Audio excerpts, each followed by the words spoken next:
Asuma's death was a hard blow for the Sarutobi family, as well as for Kurenai. She visited his grave every week to leave him some flowers. Every time she did, she couldn't stop crying. She couldn't blame anyone, not even the Akatsuki. Asuma died protecting Naruto. When that thought came to her mind, she remembered that Asuma, along with his team and Kakashi's team, had been protecting him from them. They wanted Naruto, not Asuma. She clenched her fists and knew that Asuma died protecting Naruto, but in her eyes, Naruto was strong. Wasn't he supposed to have been trained by a Sannin? She asked herself that question and began walking toward Naruto's apartment. She wanted to yell at him. No, she wanted to hit him. According to her, it was his fault, but her mind was clouded by anger. When she arrived at the building where he lived, she climbed the stairs until she reached his apartment and knocked hard on the door. After 5 knocks, she waited for Naruto to open it. She thought of 1,000 ways to insult him, thinking so fast that the moment he opened the door, she would say everything she had already planned. After a minute which felt like an eternity to her, the doorknob began to move. She expected to see Naruto, and she did. Just not the way she expected. Naruto had dark circles under his eyes, and his eyes were very red. It seemed he had been crying all week. She didn't know what to say. Immediately, all of her anger disappeared as if by magic. Not only did he look sad, but he was also wearing his pajamas, pants and a t-shirt. He smelled bad, and she noticed he hadn't showered in days. Even she didn't look that bad. When Asuma died, she couldn't sleep well and sometimes forgot to shower, but Naruto looked 10 times worse than her. Is something wrong, Kurenai-sensei? Naruto said in a dull voice. Kurenai knew that if she insulted him and blamed him for Asuma's death, he would be even worse, and she didn't want to imagine how broken he would be if she said that. But what she wondered was, why was he like this?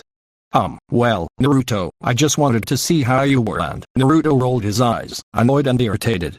Oh, great. Here we go again. No offense, Kurenai-sensei, but I don't want you to try to make me feel better. It's already enough that everyone else is trying. Naruto was about to close the door, but Kurenai noticed and put her foot in the doorway. Wait, Naruto.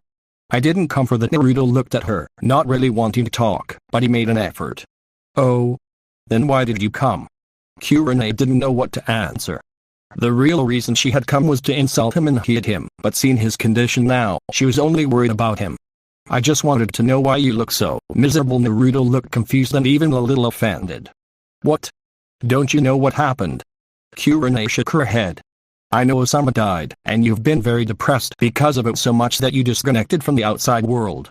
But besides Asuma, someone else died. Hearing that, Kurenai understood why Naruto was in that condition. It must have been someone very close to him. No.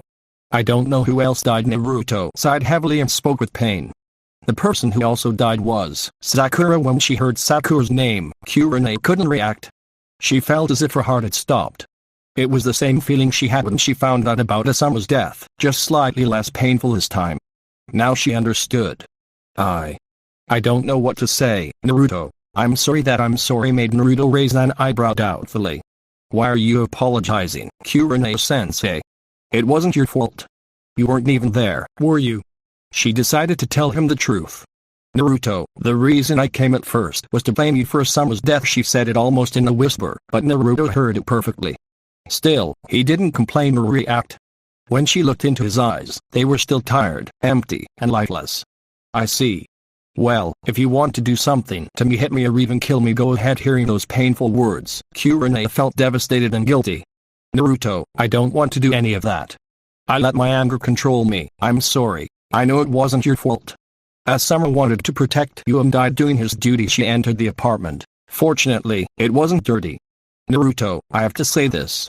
Even though we both lost people we loved, you look worse than I do. But, could you tell me how Sakura died? Naruto looked away, clenched his fists, and tightly closed his eyes.